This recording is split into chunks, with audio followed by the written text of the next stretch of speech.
கொளத்தூரில் கஷ்டப்பட்டு சீட்டு வாங்கிட்டாப்புல ஸ்டாலின். தமிழன் பிரசன்னா அவர் அங்கே போய் சிரிச்சாலே 100 ஓட்டு விடுவோம் எக்ஸ்ட்ரா அவருக்கு. கரூர் செந்தில் பாலாஜி அப்படிதான் நான் பேர் இருக்கு. ஆனால் பயமா தெரில மாறிட்டாப்புல. சேகர் பாபு தான் சொல்கிறேன், போராடி தான் ஜெயிக்கணுன்றான். ஏன்னா அங்கே ஃபுல்லாகவே விஜய் டீம் பெரிய அளவில் இருக்குது. சில தொகுதியெலாம் மிரட்டியாக வாங்கியிருக்காங்க. விருதாச்சலம் போகிறோம், ராஜினாமா கூட பண்ணுவோம் அப்படின்னு. அப்புறம் முடிச்சுட்டு வந்து இளைஞர் அணியில் வந்து சீட்டை கொடுக்கல. சின்ன ஒரு கடும் கோபத்தில் இருக்காங்க. அதிமுக ஓட்டும் எல்லா ஓட்டும் சேர்ந்து விஜய்க்கு வந்துடும். ஆர்டி சேகர் தோத்து போயிடுவார். உங்கள் ஆரோக்கியத்தின் ஊற்று நண்பன் ஹெல்தி ஸ்வீட் ஃப்ளோர் உடனே ஆர்டர் செய்யுங்கள். 4ஆம் தூண் நேயர்கள் அனைவருக்கும் வணக்கம். இன்று நம் நிகழ்ச்சியின் சிறப்பு விருந்தினர் ஊடகவியலாளர் முத்தலிஃப் அவர்கள் இணைந்துள்ளார். வணக்கம் சார். வணக்கம். திமுக அவங்களுடைய வேட்பாளர் பட்டியல் அறிமுகப்படுத்தியிருக்காங்க. கிட்டத்தட்ட 125 பட்டதாரிகள், 67 புது அந்த பட்டா வாங்குறதெல்லாம் போயிட்டு என்ன பண்ணுவாங்க? அப்படி நல்லது பட்டதாரி எப்படி யோகினா இருப்பாங்க. 67 பட்டியலின மக்கள் எவ்வளவு சொல்லுங்க. அங்க 17 பெண்கள், 11 பேர் அதில் பட்டியலினத்தை சேர்ந்தவங்க. அது இல்லாம அது அந்த மாதிரி ஏதாவது சொல்லுங்க. சரி, வேட்பாளர் பட்டியல் வந்திருக்கு சார்.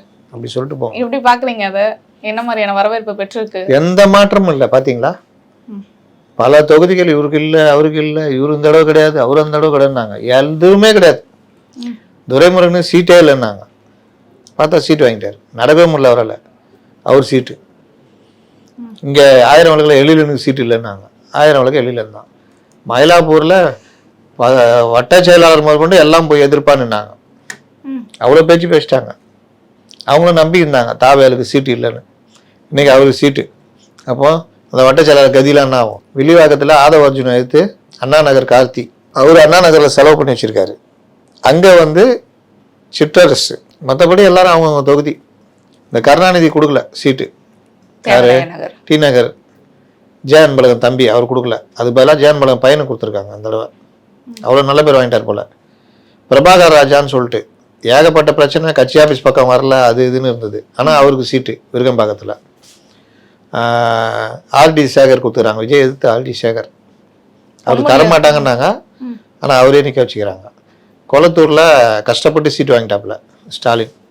கஷ்டப்பட்டா அதே மாதிரி இவர் அழுத்து போறன்ட்டு இதில் சீட்டு வாங்கிட்டாரு சேப்பாக்கத்தில். வெளிவாக்கம் அதே பழைய ஆள். திருவிகா நகர் அதே பழைய ஆள். வேற என்ன? பொன்முடி அவர்களுக்கு வாய்ப்பு மறுக்கப்பட்டிருக்கு. அது போல தான் அவர் பையனை கொடுத்துக்கிறாங்கல்ல. இதில் வந்து திருவட்டூரில் கேபி சங்கர் பிடிங்கிட்டாங்க. சிபிஎம் கையில் கொடுத்துட்டாங்க. பல்லாவரத்தில் கருணாநிதி 2023 பனிப்பெண்ணை தாக்கிய பிரச்சனையில் அவர் மகனும் மருமகனும் கைதானாங்க. அதுவும் இந்த பிசிஆர் ஆக்டில் வந்துச்சு, வன்கொடுமை தடுப்பு சட்டம். அந்த விவகாரத்துலேருந்து அவர் பேர் கெட்டு போச்சு. கருணாநிதிக்கு கொடுக்கல இந்த தடவை. அந்த தொகுதி தூக்கி தேமுதிக கையில் கொடுத்துட்டாங்க. தமிழன் பிரசன்னா அவர் அங்கே போய் சிரிச்சாலே 100 ஓட்டு விடுவோம் எக்ஸ்ட்ரா அவருக்கு. சிரிப்பார் தெரியுமா? அவர் சிரிப்பு அவர் கொடுத்துக்கிறாங்க. இந்த ராஜீவ்காந்திக்கெலாம் சீட்டே கொடுக்கலங்க, பாவம். ராஜீவ்காந்தி, அன்வர் ராஜா. நேற்று செந்தில் பாலாஜி அவர்கள் வந்து இடமாற்றம் பண்ணியிருக்காரு சார். கரூர்ல இருந்து நீ தான் தைரியமான ஆளாச்சே அப்படின்னு தானே சொல்லுவாங்க. ஏன் அப்போ இடம் மாறினாரு? கரூர்ல நிற்க வேண்டியதானே? கரூர் செந்தில் பாலாஜி அப்படிதானே பேர் இருக்கு. செந்தில் பாலாஜின் கோட்டை கரூர். கோட்டை கரூர். பட்டியெல்லாம் கட்டி வச்சிருந்தாரு. ஏன்னா பயமா தெரில மாறிட்டாப்புல. கோவை தெற்கு பொந்தர கமலஹாசன் நின்று தோத்த தொகுதி, வானதி சீனிவாசன் நின்று தொகுதி.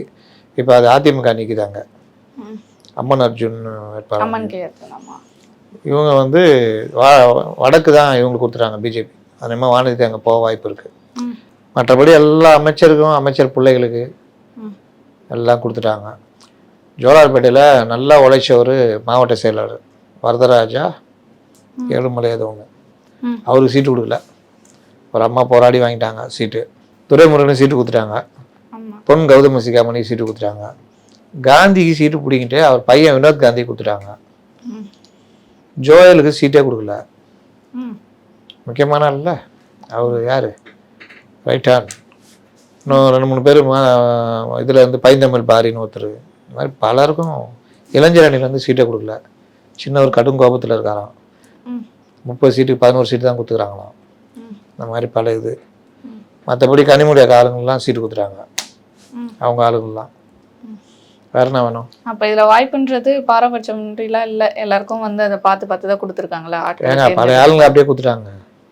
ஆனா இப்ப செந்தில் பாலாஜி அவர்கள்லாம் வந்து அவர் தொகுதியை விட்டு இப்போ கோவை போயிருக்காரு. அவருடைய அங்க செல்வாக்குன்றது கரூர்ல கிடைச்ச மாதிரி அங்க கிடைக்குமா சார்? தமிழ்நாடு ஃபுல்லா அவர் செல்வாக்கு இது என்ன தொகுதி அவருக்கு மேட்ரு. தமிழ்நாடு ஃபுல்லா அவர் செல்வாக்கு வாய்ந்தவருங்க அவரு. ஆனா வெற்றி பெற்று வராங்க. எப்படியாவது ஜெயிச்சிருவாரு. ஜெயிச்சிருவாரா? இதை எடுத்து நம்ம பெரம்பூர் தொகுதிக்கு வந்தோம்னா பெரம்பூர்ல விஜய் அவர்கள் போட்டிடுவார்னு சொல்லியிருக்காங்க. அதிமுக சார்பா கூட்டணி கட்சி பாமக. இப்ப நம்ம ஆர்டி சேகர் அவர்கள் போட்டிடுறாரு. எந்த அளவுக்கு டஃப் கொடுப்பாங்க சார் பெரம்பூர்ல இவங்க 3 பேரும்? அதிமுக ஓட்டும் எல்லா ஓட்டும் சேர்ந்து விஜய்க்கு வந்துடும். ஆர்டி சேகர் தோத்து போயிடுவாரு. அவ்வளோதான். ஆர்டி சேகர் திமுக தோத்துருன்றீங்களா? விஜய் அவர்கள் ஜெயிச்சிருவாரா? ஒரே ஒரு ஆள் அவர் தான் ஜெயிப்பார்னு நினைக்கிறேன். ஏன் ஆதவர்ஜுனா அவர்கள் இப்ப அதான் எழுத்து பயங்கரமான வேட்பாளர் போட்டிருக்காங்க. ஆதவர்ஜுனா ஓவர்டேக் பண்றாரு அவரு. கஷ்டம்தான். ஆதவர்ஜுனா ஜெயிக்கிறதுக்கு வாய்ப்பு இருக்கு. ஒர்க் பண்ணும். ஆனால் 2 பணம் போகுது. இந்த இதில் காம்பாடு டொயின்னு ஒரு கப்பை இது விடுவோம் அம்பு. அங்கேருந்து அவர் டொயின்னு விடுவார். அது இப்படி வரும். இது நெருப்பு கைக்கின்னு வரும், தண்ணி அனுப்பிச்சு வரும், டம்முன்னு விழுந்துரும். மறுபடியும் இன்னும் 2 அம்பு விடுவாங்க. அந்த மாதிரி 2 பேரும் அம்பு விட்டுன்னு இருக்க போகிறாங்க. செம்ம இது. அந்த மக்களுக்கு உண்மையிலே ஜாலிங்க. இந்த தேர்தல ஜாலியாக மக்கள் 2 பெரும் பணம் முதலையில் மோதுனா எப்படி இருக்கும்? என்ன கொடுத்தான்? அங்கேயே 100-150 பைக் எதை கொடுத்தாராம் அவர் கட்சிக்காரங்களுக்கு. குளிப்பாட்டிட்டார் கட்சிக்காரங்க அந்த பொங்கல்ல. கார்த்தி அண்ணா நகர்ல அவருக்கு வில்லிவாக்கத்துல போட்டுக்கிறாங்க. அப்ப வில்லிவாக்க மக்களுக்கு தான் ஜாலின்றீங்களா? அதான் சொல்றேன், வேற இல்லை. இதை எடுத்து இந்த 100 ஜோகன் அண்ணா நகர் திமுககாரங்களாம் அங்க போயிடுவான். அண்ணா நாங்க வந்துடுறேன் நான். அப்போ நம்ம சிற்றரசு தனித்து விடப்படுவாரா? இதனையடுத்து இப்ப இந்த வேட்பாளர் பட்டியல்ன்றது வந்திருக்கு. ஆனா காங்கிரஸ் இன்னமுமே ஏதோ ஒரு குழப்பத்துலதான் இருக்க மாதிரியான பேச்சுக்களும் போயிட்டு. காங்கிரஸ்னால குழப்பம் தானேங்க. அவங்களுக்குள்ள அடிச்சுக்குவாங்க, சட்டை கிழிச்சுக்குவாங்க, சேரை உடைச்சிருவாங்க, எல்லாம் நடக்கும். முழுமையான வேட்பாளர் பட்டியல் வந்துருச்சா காங்கிரஸ்? இன்னும் வரல. தொகுதி மட்டும் தான் வந்துருக்குது. அதான் திட்டின்னு இருக்கிறாங்களே. ஆனா யார் நிக்க போறாங்கன்றது நான் கன்ஃபார்ம் ஆகலையா? அது கொஞ்சம் நஞ்சம் வரும். இப்போ ஸ்ரீபெரும்புத்தூர்னா அவர் நிற்பாரு. இந்த மாதிரி ஒவ்வொரு தொகுதியும் ஒவ்வொருத்தர் நிற்பாங்க. அது அப்படியே வரும். ஆனா அந்த குழப்பம்ன்றது இன்னமும் திமுகக்குள்ள போயிட்டு தான் இருக்கா சார்? இப்ப வரைக்குமே தொகுதி பிரிச்சுட்டாங்கல்ல. இனி அவங்கவுங்க பாடு வேட்பாளர் பிரிக்கிறது. இப்போ சிபிஎம்முக்கு அவங்க கேட்ட தொகுதியெலாம் கிடைக்கல, திருவட்டூர் கொடுத்துருக்காங்க. இந்த மாதிரி ஒவ்வொருத்தரும் அந்த தொகுதிக்கு ஏற்ற மாதிரி நிற்பாங்க. ஆனா தேமுதிகக்கு வந்து எக்ஸ்ட்ரா சலுகைகள் நிறையவே இருக்கு. அவங்க கேட்ட 10 சீட்டும் கிடைச்சிருச்சு, பிளஸ் அவங்க கேட்ட தொகுதியும் கிடைச்சிற மாதிரி அந்த சந்தோஷத்துல இருக்க மாதிரி இருக்கே சார். சில தொகுதியெல்லாம் மிரட்டியே வாங்கியிருக்காங்க. விருதாச்சலம் மிரட்டியே? ஆமா, மிரட்டி தான்.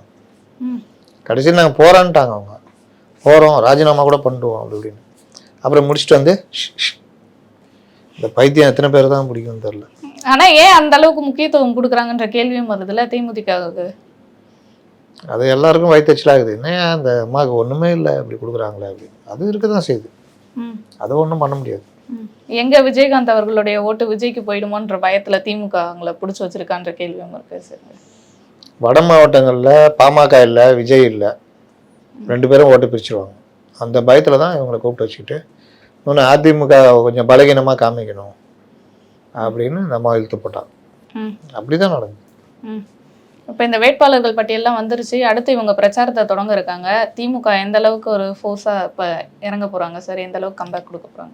அவங்க வழக்கமாக இறங்குவாங்க. அந்த அம்மா பிரேமலதா போய் விருதுநகரில் பேசுவோம், பையனை அங்கே நிப்பாட்டுவாங்கல்ல, விருதாச்சலத்தில் அவங்க நிற்பாங்க, குடியாத்தம் அப்படி இப்படின்னு நின்று பேசுவாங்க. இவர் பேசுவார், உதயநிதி கோபம் தண்ணிந்து வந்து அவரும் பேசுவார். அப்படி இப்படி பேச்சாளர் இருக்காங்கல்ல, அப்படியே விடுவாங்க, அப்படி சுற்றுவாங்க. அதனால் இந்த மாதிரி தான் இருக்கும் திமுக வேட்பாளர்கள் பட்டியல். நல்ல போட்டி இருக்கும். ஆனால் பெரும்பாலும் பழைய ஆளுங்கன்றதுனால பல இடங்களில் இப்போ சென்னையிலேயே பார்த்தீங்கன்னா 1000 விளக்கு எழிலன் அவர் தொகுதியில் வந்து அந்தளவுக்கு அவர் சுற்றின மாதிரி தெரில. அப்போ நல்ல வேட்பாளர் இப்போ வளர்மதி மாதிரி யாராவது போட்டாங்கன்னா ஜெயிக்க வாய்ப்பு இருக்குது. ஏன்னா இவரெல்லாம் விஜய் தான் பெரும்பாலும் பிரிக்கிறார்ல நகர்ப்புறங்களில். அது ஒரு பெரிய மைனஸ். டி நகர் போயிடும். துறைமுகம் அவர் எப்படி ஜெயிக்கிறான்றது அவர் போராடி தான் ஜெயிக்கணும். ஏன் சேகர் பாபு அவர்களேவா? சேகர் பாபு தான் சொல்கிறேன், போராடி தான் ஜெயிக்கணுன்றேன். ஏன்னா அங்கே ஃபுல்லாகவே விஜய் இது டீம் பெரிய அளவில் இருக்குது ஓட்டு. அது பல தொகுதிகள் சென்னையில் இவங்க ஜெயிக்கிறதுலாம் போராடி ஜெயிச்சாதான் உண்டு. ஆனால் ஸ்டாலின் அவர்கள் இப்போ பேசுகிறாரு, 4 முனை போட்டியோ எத்தனை முனை வந்தாலும் நாங்கள் தான் வெளில போகுது அப்படின்ற மாதிரி சொல்லுவாங்க. அதான் அவர் சொல்லுவாருங்க. அவருங்க எல்லாரும் தான் சொல்லுவாங்க. விஜய் சொல்லியா நான் தான் முதலமைச்சர்னு, இவர் சொல்லியா அப்படி 2 கட்சிங்களே இல்லைன்னு இல்லையா நிர்மல்குமார். பாஜக அதிமுகன்னு கட்சிங்களே இல்லை, இல்லாத கட்சிகளை பற்றி எதுங்க சொல்லுன்னு கேட்குறாருல, அவங்க இல்லையா? அதனால அவங்கவுங்க அவங்க இஷ்டத்துக்கு சொல்லுவாங்க. தொடர்ந்து பேசுவோம் சார் பல நிகழ்வுகளை. நன்றி சார்.